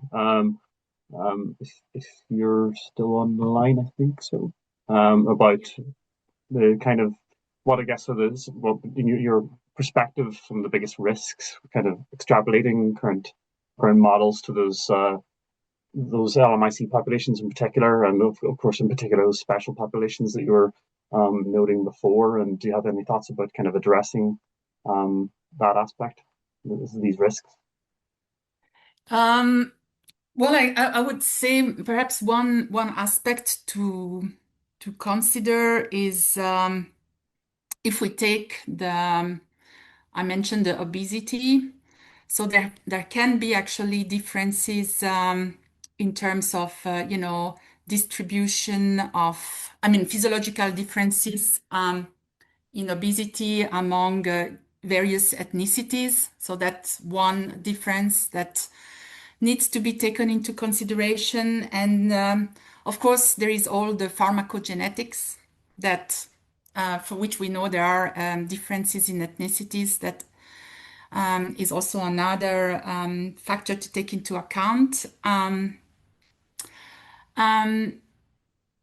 Then I would say, there was someone, one of the questions that was asked before is potential, factor that can impact the pharmacokinetic. I think I would like to mention this because we do a lot of therapeutic drug monitoring, so we measure the concentration of long-acting Cabotegravir and rilpivirine, and I like to mention there is also a lot of unknown. What we observe in our practice is there is a huge, for some individuals, and we don't understand the factors behind it. variability, intra-individual variability, so in drug levels. So you can have sometimes at after one injection, cabotegravir or rilpivirine level that are, above this threshold, and the following time below the threshold. So I think that there are other parameters that involve also the technique of injection that seems to be quite relevant. As I said, there is also a lot of unknown about, what happened upon injection. So the inflammation. We don't know what is also the impact of exercise. We know that the blood flow in the muscle will impact the release of the drug from the depot, but there are not many studies. So as I wanted to say, beside the potential classical ethnicity differences that we can think of, there are also a lot of factors that we don't know about, and which can potentially impact the pharmacokinetic of this long-acting agent. I have to say, it's since actually the antiretroviral drugs that we really start to look into the pharmacokinetic. I know there was a lot of literature. The long-acting drugs have been around for pregnancy and for antipsychotic drugs. But if you look at the literature, previous literature, there is very few data on the PK, very few studies that are looking at, factors and impact of factors on the pharmacokinetic after intramuscular administration. So I think it's a field that is for which there is still a lot of work to do.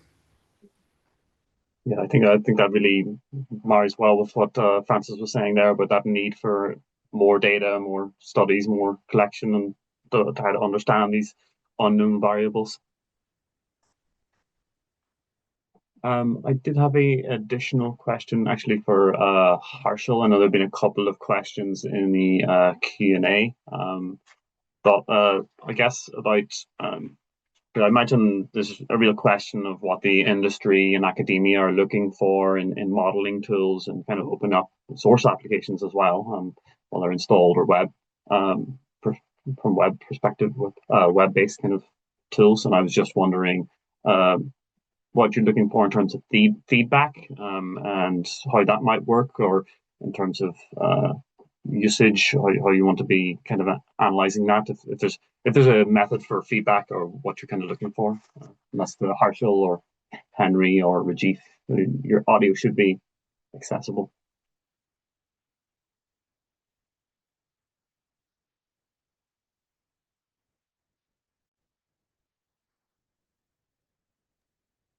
Hi, so I'd like to answer a part of the question. So when it comes to the feedback, you can directly contact us from the website itself. So there is an email address given on the About section, so you can contact us. And when we, like, the type of feedback we are expecting would be increased new models, addition of new models, or some new features that anybody wants. They could contact us about that. If something fails to work on the website, they could still contact us about that.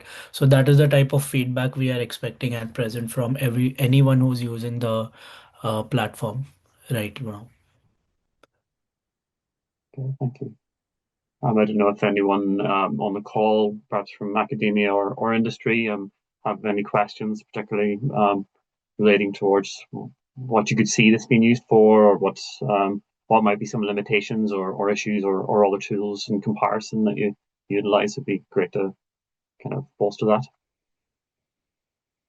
I guess another question for some of the speakers would be, in particular, Rob, Francis, or Catia, would be kind of just based on around kind of decision making, like what level of model validation would be considered kind of effective. Anyone else from the audience who would want to jump in, kind of for influencing regulatory or decision making. At what point do we? I know, Catia, you identified a number of steps, but at what point and how do we kind of get there in terms of that efficacy of model validation in LA?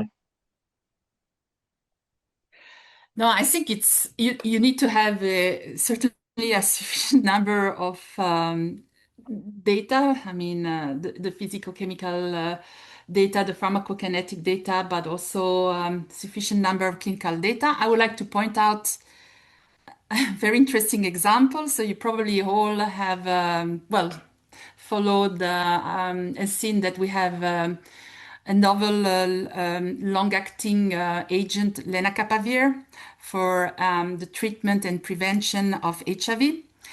And what I wanted to mention is that the PBPK model has been actually developed by the pharma and used to simulate the drug-drug interaction with inducer, rifampicin and rifabutin. That was a clinical gap and an important clinical gap, knowing that, you know, lenacapavir, I mean, if you want to scale it out, and you may face clinical situation where individuals have, you know, TB, so you have to treat TB.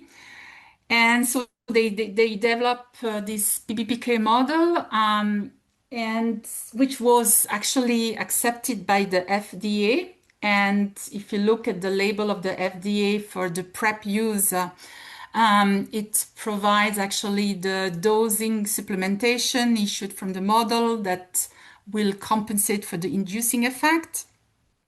And now the same model, the same data were evaluated by the MAR pharmacologists, which didn't have the same opinion and thought that there were some missing information to feel confident that, you know, the dose supplementation and what is recommended by the model is sufficiently verified. So they did not actually accept the recommendation based on the PBPK model. And so we end now with, you know, same drug, same DDI. One label say, yes, you can use it, add supplemental dose, and the other label says no.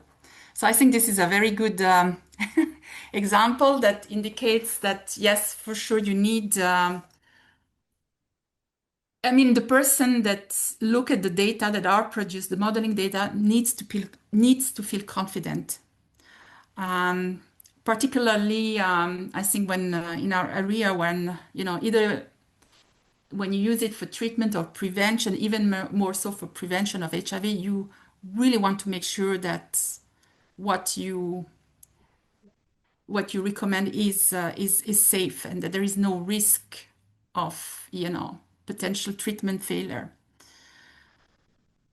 So I thought this last example, I mean, this situation, which is current, right, is very interesting, and also I liked, and I often observe myself when I, you know, present or discuss some data from modeling studies, and you present those to, you know, prescribers. Some prescribers are skeptical, and their first comment would say, "Oh, but these are modeling data." And that's, yeah, that tells you that I think there is a lot of work. I think, you know, models are very useful they can inform, you know, some, you know, unknown clinical scenario. We have to be realistic. When a drug comes on the market, you cannot study every single scenario, but the reality is that in clinical practice, you are facing the situation. So you need to take the best decision. And I think really that the model can be very powerful, but what I wanted to say is there is still a bit of skepticism. So I think there is work to do, and so that people feel confident. But certainly, also, as I highlighted in my talk, is what is really critical. And as scientists, our role is really to make sure that we validate the model sufficiently. And if there is not sufficient data, so we should have also the honesty to say, okay, I drop this scenario because I'm missing important data, and I don't feel confident that the prediction are not sufficiently verified. So we need also to be very, very critical and very honest about the limitation of the model. No, so it's a really good point, and yeah, I think it's a really good question of how we bolster that confidence in the modeling and kind of demystify some aspects of it, but also kind of back it up with real world data. I do see a couple of hands up. I've made both co-hosts. So firstly, Leonard Soa, I think you'd be able to, yeah, it looks like, yeah. I can't actually hear your audio. I'm not sure if it's the same with other people.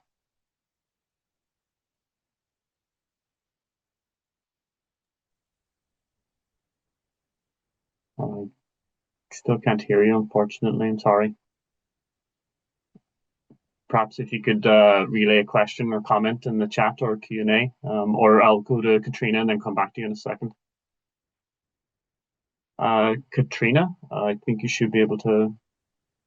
Does it work? Yeah, I can hear you. Okay, thank you. Wonderful, wonderful. This is an awesome webinar, and congratulations to all the speakers. Absolutely fantastic. I just wanted to respond a little bit to some of Catia's thinking about, can a clinician trust the model? And that's a question we seem to get quite a lot. Like, how useful is this clinically? How much can you be confident if you were ever to go for like a model-informed predictive dosing kind of system?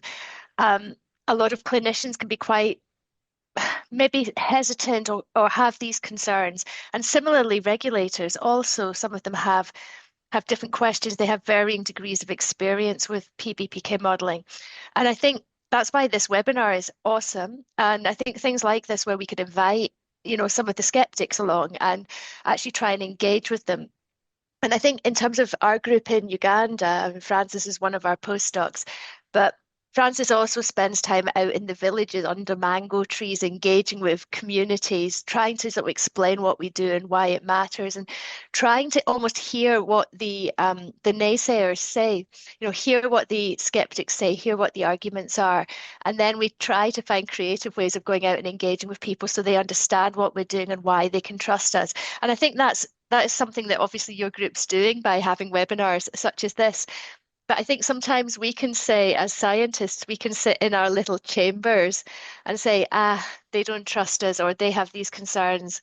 But maybe it's our kind of responsibility to get out and find out what those concerns are and find ways of engaging in ways people understand. And I feel like we're just beginning to scrape the surface on that out in Uganda. And I'd love to know other people's experiences from different parts of the world.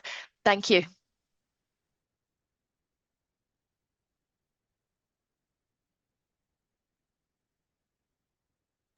Oh, sorry, I was unmuted. Thanks, Catriona. Yeah, I think that lends itself well to where we're going to be focusing our next workshop on as well, which is going to be a bit more focused on community and patient and public involvement. But yeah, definitely from a modeling and kind of trust from a clinical perspective, it's a really good point. Leonard, hopefully, if your audio's now working, or I unfortunately don't seem to be able to hear you. Maybe he can speak off the headsets. That works sometimes. I also see he's typed something too in the chat. Oh, fantastic. I can see that now. Sorry about that, Leonard. So I guess, yeah, hopefully everyone can see that, but I'll just read it out for everyone. So Leonard had asked, is there any requirement to having adequate data from different populations based on geographic ancestry within data that is used for PK modeling? I guess a question for the speakers or anyone else who'd like to chime in. Well, yes and no, unfortunately. I mean, if you're going to put yourself in a scenario where you make predictions outside the population where you did the study, then logically it's better you have data from, there should be some representation from the population that you're making data from. The level where science has reached, we know a lot of things about geographical or more accurately ethnic differences that could actually affect PK. We've seen this with a lot of antiretroviral drugs already with the distribution of different polymorphisms. So if you're going to do the modeling for the purpose of making predictions in a certain population, then it only makes sense to actually make considerations for that. It's similar to having a covariate or any other factor. For example, if you're looking at the distribution of weight within a population, it wouldn't be very accurate to make predictions about a weight band that is not part of the population from which you've developed the model. But of course, given the question you have at hand, you could still develop a model, but it's going to be restricted if you do not have representation from a wide range of, a wider population. There are going to be limitations within which you can actually present and extrapolate the results you have. Yeah. Thank you very much, Francis. I think one reason why I'm worried about that is the fact that sometimes regulators would accept a PK model, and down the line you realize that the model didn't really take account for certain populations that were not included in the studies that were initially used to develop the model. And I think that can sometimes be a problem, because once the drug comes out, everybody has access to it sometimes, without any kind of generalizable data on PK.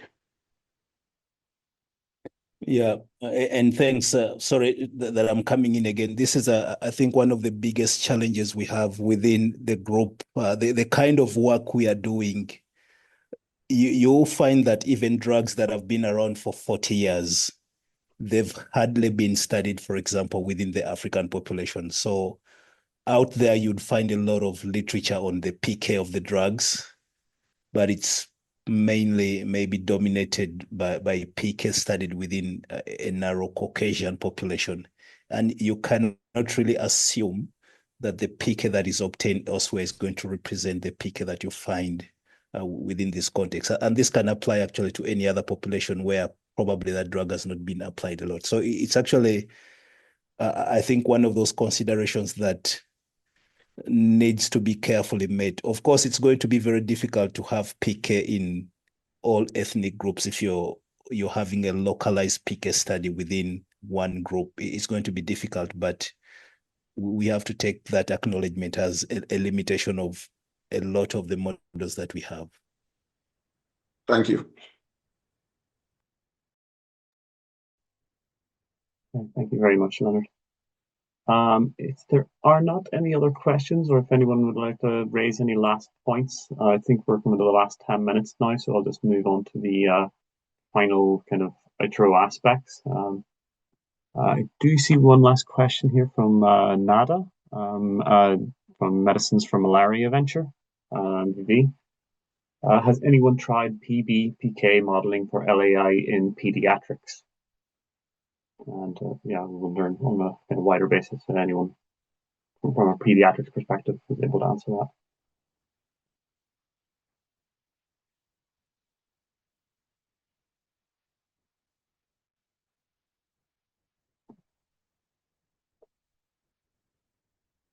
I'm sorry, Nat, I don't seem to have any budding answers for that particular question, but it is a very valid and good point to be considering, particularly the lack of research in pediatrics in certain scenarios. When we're looking at elderly and obese patients, it is also important to understand the impact of these newer therapeutics and technologies from a pediatric perspective, and to design studies from a pediatric perspective as well. It's difficult trying to get companies to and academics to move and focus in on pediatrics when there's certain risks that come with that as well. I can see another question from Shakir Tayobi. Yeah, I think just as about you were coming in, I wanted to say we have some PBPK experts on the call. So Shakir, I mean, I think you could actually concretely chip in a word if there's something like that, because it's something you're working on, right? I'm just going to make Shakir a co-host. So if you would like to answer on audio or video, you can. Thank you very much. I'll just briefly, I'd like to thank all the speakers, the contributors, and the organizers for such a wonderful program. I mean, to answer the question that Nada posed about the existence of a long-acting PBK model for pediatrics, I imagine, I mean, it might depend on what we class as pediatric. Like, imagine for some people, adolescents also come under that banner. So, if in that regard, there is a PVK model for long-acting, I think cabotegravir and rilpivirine for adolescents. It's one of the papers, I mean, published under the people working on the CELT, Rajoli and Rajith Rajoli, Andrew Owen, and the likes. So there is that. But for the younger, I mean, the younger age pediatrics, possibly, I mean, less around 5 years and less. I'm not very sure if there is any at the moment. Thank you.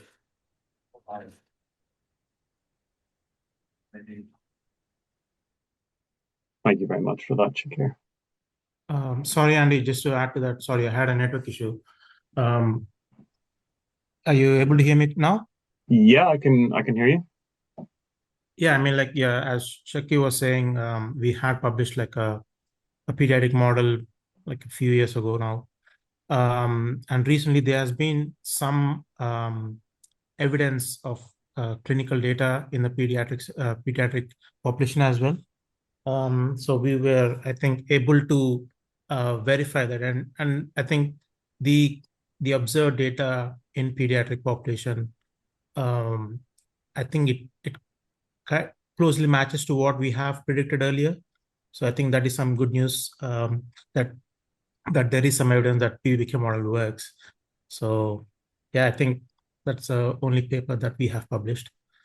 The main problem is there's no way to verify the pediatric models because there are not many studies done. Yeah, it's just like you just throw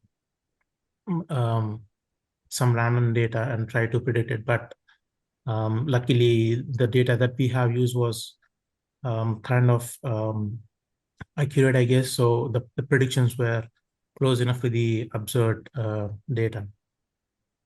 I hope that answered the question. Okay, thank you very much, Rajiv. I think it does.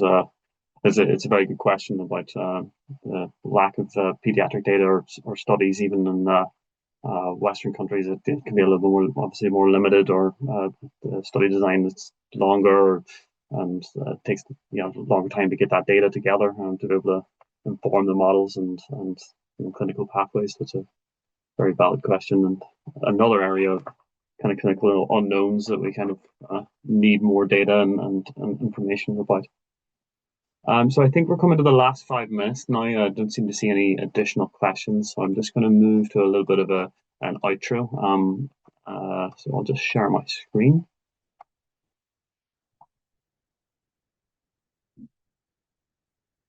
Yeah, let's see this. Okay. So just initially, just to mention about some resources that are going to be coming off the back of each of these LA Link sessions.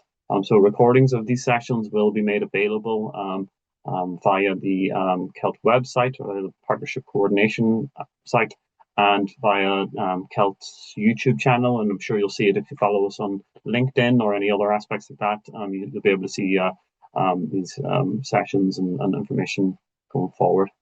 I just wanted to note again the link to the TRL app if you did want to. I think that should be live now, if I'm not mistaken, Harshal. So people should be able to go ahead and jump in and play with that. Looks like you can even open it on your mobile phone without installing an app, which is fantastic. And obviously it's free, which is always great. Yeah, it's live. We went live early in the morning at 11. Fantastic. Yeah. Great timing. Thanks, Harsh. Next, I'd just like to mention again just about what LA-Link is. It's about long-acting learning, innovation, networks, and knowledge. And I really want to thank everyone that's been involved today. It's great to have even just a online presence and an interaction on this range of different long-acting aspects, which I think there's so much more discussion, knowledge sharing, and networking that does need to be done. But I did want to mention just the range of kind of attendees and registries that we were seeing online just for this session alone, which shows that kind of global interest in this topic area. And as we move on to other topic areas within LA-Link and hopefully revisit some of the kind of core aspects and values as we go along, I think we'll continue to see this kind of community and interaction grow, I hope. For the next LA-Link, coming off of hopefully well off of what Catriona had mentioned, we're going to be focusing in on themes of access, community engagement, and patient and public involvement in long-acting therapeutics and technologies, particularly focusing in around LMICs. We're planning that for April 2026, and we're just in the midst of finalizing aspects of potential speakers, groups, and the kind of format that's going to follow. But you'll see that coming up over the coming months and on CELT News and social media. So do keep a beady eye out for any updates. I think that we're going to be having a range of different topic areas from regulatory to clinical trial design, all focusing in on long-acting and LMIC kind of focused kind of topics and outcomes.